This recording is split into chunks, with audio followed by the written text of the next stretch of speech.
प्रश्नामध्ये आम्ही त्या संदर्भामध्ये विरोधी पक्ष म्हणून ही भूमिका स्पष्टपणे मांडण्याचं काम करू।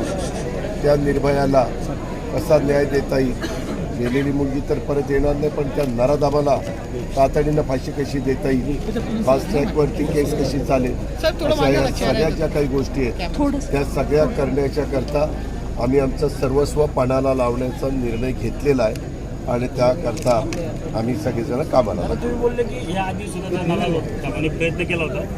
हे माहिती आता वेगवेगळी पुढे येते, तर त्याच्यामध्ये मागं पण अशाच पद्धतीनं त्यांनी प्रयत्न केलेला होता, परंतु त्याला यश मिळालं नव्हतं आणि गावातलं सगळं असल्यामुळं कुठं जास्त बोबाटा करायला नको, मुलीचं पण त्याच्यातनं बदनामी होती, कुटुंबाची बदनामी होती, असं कदाचित त्यांच्या कुणाच्या मनात आलं असावं, परंतु मी त्याला अधिक हे न देता फक्त माहिती घेतली।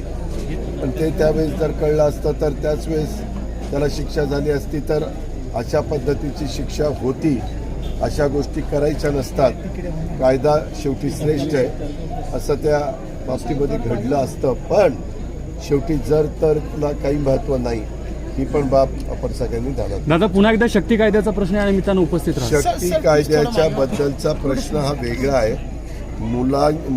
भगिनी वर्गांवर किंवा आमच्या मुलींच्यावर कुठं त्या ठिकाणी अन्याय झाला तर त्या संदर्भामध्ये जो अन्याय करेल तो नराधमाला कडक शासन होण्याच्या दृष्टिकोनातनं आणि एक भीती निर्माण होण्याच्या दृष्टिकोनातनं ताबडतोब ती अंमलबजावणी होण्याच्या करता, फाशीसारखी शिक्षा जलद गतीनं होण्याच्या करता ह्या सगळ्या गोष्टी करण्याचा प्रयत्न झालेला आहे।